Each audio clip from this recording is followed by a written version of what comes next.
Hello guys, welcome back to our channel. Episode ആരംഭിക്കുമ്പോൾ കാണിക്കുന്നത് CCTV visuals ആ വീട്ടിൽ നിന്നും വാങ്ങുന്ന അർച്ചനയാണ്.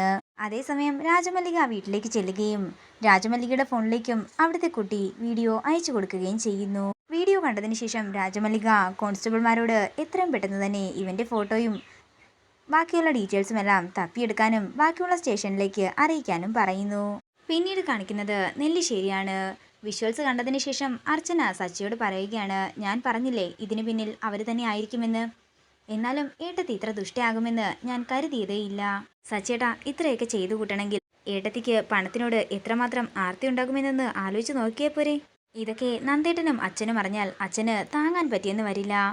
നിവർത്തി കേട്ടാൽ ഞാൻ എല്ലാ കാര്യങ്ങളും അച്ഛനോട് പറയുമെന്ന് സച്ചി പറയുമ്പോൾ, അങ്ങനെയാണെങ്കിൽ നമുക്കത് ആദ്യം തന്നെ ചെയ്താൽ പോരായിരുന്നു സച്ചിയേട്ടാ. ഇലയ്ക്കും മുള്ളിനും കേടില്ലാത്ത രീതിയിൽ അവസാനിപ്പിക്കാനല്ലേ നമ്മൾ ശ്രമിക്കുന്നത്. അതേസമയം സച്ചിയുടെ ഒരു കൂട്ടുകാരൻ ഫോണിലേക്ക് വിളിക്കുകയാണ്. കോള് കട്ട് ചെയ്തുടൻ സച്ചി പറയുകയാണ്, എടോ, തൻ്റെ ഊഹം ശരി തന്നെയാ. ആ വണ്ടിക്കുണ്ടായിരുന്നത് ഫേക്ക് ആയിട്ടുള്ള നമ്പർ പ്ലേറ്റ് തന്നെയാ. ഇത് കേൾക്കുന്ന അർച്ചന ഞെട്ടലോടെ നിൽക്കുകയാണ്.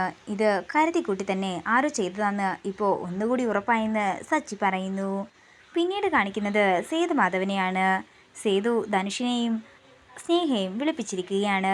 നിങ്ങൾ രണ്ടുപേരെയും ഞാനിപ്പോൾ വിളിച്ചത് അത്യാവശ്യമായിട്ട് ഒരു കാര്യം പറയാൻ വേണ്ടിയിട്ടാണ്. വിവാഹത്തിന് മുമ്പ് നിങ്ങൾ രണ്ടുപേരും കൂടി ഒരു സ്ഥലം വരെ പോകേണ്ടതായിട്ടുണ്ട്. അത് മറ്റെവിടേക്കുമല്ല, ഇവളുടെ അമ്മ വീടിൻ്റെ അടുത്തായിട്ട് ഒരു കുടുംബക്ഷേത്രം ഉണ്ടായിരുന്നു.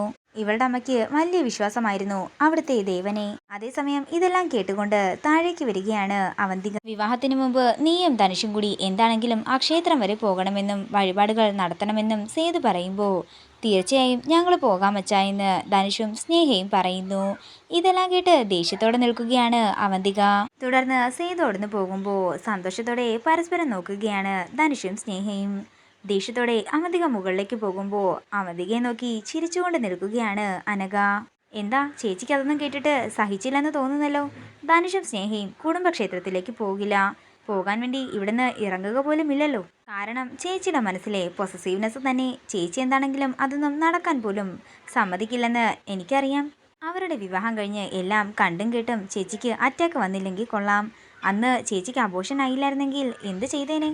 ചേച്ചി ആ കുഞ്ഞിനെ ഒക്കത്ത് വെച്ച് നടക്കുമ്പോൾ ധനുഷ് സ്നേഹയുമായിട്ട് പുതിയൊരു ജീവിതം തുടങ്ങുന്നത് ചേച്ചിക്ക് കാണായിരുന്നു. അന്ന് പറഞ്ഞത് തന്നെയാ എനിക്കിപ്പോഴും ചേച്ചിയോട് പറയാനുള്ളത്. ധനുഷ് എന്താണെങ്കിലും ചേച്ചിയെ ചതിക്കും. ആര് ചതിച്ചാലും ഇല്ലെങ്കിലും എൻ്റെ ലക്ഷ്യം എപ്പോഴും എൻ്റേത് മാത്രമായിരിക്കും. അത് തന്നെയാകണം നിന്റെയും ലക്ഷ്യമെന്ന് അവന്തിക പറയുമ്പോൾ അനഘ പറയുകയാണ്, ഒരിക്കലുമില്ല. നന്ദേട്ടനും സേതുവങ്കളുമൊക്കെ നമ്മുടെ അച്ഛനെ ചതിച്ചെന്ന് ഞാൻ എന്താണെങ്കിലും വിശ്വസിക്കുന്നില്ല. ഒരു ചതിയന് മനസ്സും ശരീരവും കൊടുത്ത് എൻ്റെ ചേച്ചി വിഡ്ഢിയായിക്കൊണ്ടിരിക്കുകയായിരുന്നു ഇതുവരെ. എന്താണെങ്കിലും ഇപ്പൊ ചേച്ചിക്ക് ആകെ ഒരു ലക്ഷ്യം മാത്രമേ ഉള്ളൂ, ഈ വിവാഹം മുടക്കുക എന്നുള്ളതെന്ന് എനിക്ക് നന്നായി തന്നെ അറിയാം. ഈ കുടുംബം തകർക്കാനായിട്ട് കൂട്ടു നിൽക്കാമെന്ന് പറഞ്ഞ് ആര് വന്നാലും എൻ്റെ ചേച്ചി ശരീരം പങ്കിടാൻ പോലും മടിക്കില്ലെന്നാ എനിക്ക് തോന്നുന്നത് എന്നൊക്കെ അനഘ പറയുമ്പോൾ ദേഷ്യത്തോടെ അനഘയെ തല്ലാനായി കൈ ഓങ്ങുകയാണ് അവന്തിക. എന്താ തല്ലുന്നില്ലേ? എനിക്കറിയാം ചേച്ചി തല്ലില്ലെന്ന്.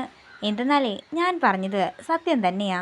നന്ദേട്ടനെ ചതിച്ചതിന് ഈശ്വരൻ തന്ന ശിക്ഷയാണിതെന്ന് കരുതി ചേച്ചി സമാധാനിച്ചോ എന്ന് പറഞ്ഞുകൊണ്ട് അനഘ അവിടുന്ന് പോകുമ്പോൾ ദേഷ്യത്തോടെ നിൽക്കുകയാണ് അവന്തിക. പിന്നീട് കാണിക്കുന്നത് ഹോസ്പിറ്റലാണ്. അർച്ചന ആതിരയുടെയും സന്ദീപിന്റെയും അടുത്ത് നിൽക്കുന്നതാണ് കാണിക്കുന്നത്. അല്ല സന്ദീപേ, 7-ാം തീയതി സർജറി എന്ന് പറഞ്ഞ അന്നല്ലേ സ്നേഹയുടെ കല്യാണവും? അതിന് ആര് വരുന്നു ആ കല്യാണത്തിന്?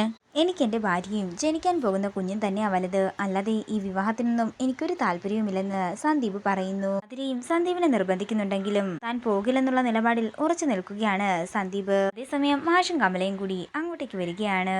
വിവാഹത്തിന്റെയും സർജറിയുടെയും കാര്യമെല്ലാം അർച്ചന പറയുമ്പോൾ സന്ദീപിനോട് വിവാഹത്തിന് പോകാനായി മാഷും പറയുന്നു. ആരൊക്കെ എന്തൊക്കെ പറഞ്ഞാലും ശരി, ഞാൻ വിവാഹത്തിന് പങ്കെടുക്കില്ലെന്ന് തന്നെ സന്ദീപ് പറയുന്നു. ഈ വിവാഹം നടന്നില്ലെങ്കിൽ അവനുമായിട്ട് ഇറങ്ങിപ്പോകുമെന്ന എൻ്റെ മുഖത്ത് നോക്കി തന്നെയാ അന്ന് സ്നേഹ പറഞ്ഞത്. അതെല്ലാം എൻ്റെ മനസ്സിലുണ്ട്. അതുകൊണ്ട് തന്നെ ഞാൻ ഈ വിവാഹത്തിന് പങ്കെടുക്കില്ലെന്ന് സന്ദീപ് പറയുന്നു. അങ്ങനെ സന്ദീപ് അവിടെ നിന്ന് പോവുകയാണ്. പിന്നീട് കാണിക്കുന്നത് അർച്ചനയുടെ ഫോണിലേക്ക് സച്ചി വിളിക്കുന്നതാണ്. അച്ഛൻ്റെയും അമ്മയുടെയും അടുത്തുനിന്ന് ഇപ്പം മാറി നിൽക്കാനായി സച്ചി പറയുന്നു. അങ്ങനെ അർച്ചന പുറത്തേക്ക് ഇറങ്ങുമ്പോൾ സച്ചി പറയുകയാണ്, ആ ആക്സിഡന്റിന്റെ സമയത്ത് ആ ജീപ്പ് ഓടിച്ചയാളെ കുറിച്ചുള്ള വിവരങ്ങളെല്ലാം കിട്ടിയിട്ടുണ്ട്. അവന്റെ പേര് മിന്നൽ ബിജു എന്നാണ്. അവനൊരു വാടക കൊലയാളിയാണ്. അപ്പോൾ ഏട്ടത്തിയോ ധനുഷോ ആയിരിക്കും അവന് കൊട്ടേഷൻ കൊടുത്തതെന്ന് സച്ചി പറയുമ്പോൾ, അത് ശരിയായിരിക്കും സച്ചിയേട്ടാ എന്ന് അർച്ചനയും പറയുന്നു. ഇതോടുകൂടി ഇന്നത്തെ എപ്പിസോഡ് ഇവിടെ തീരുകയാണ്. വീഡിയോ ഇഷ്ടമായെങ്കിൽ മറക്കാതെ ലൈക്ക് ചെയ്യുക, ഷെയർ ചെയ്യുക, കമൻറ്റ് ചെയ്യുക. കൂടുതൽ സീരിയൽ അപ്ഡേറ്റ്സിനായി മറക്കാതെ സബ്സ്ക്രൈബ് ചെയ്യുക.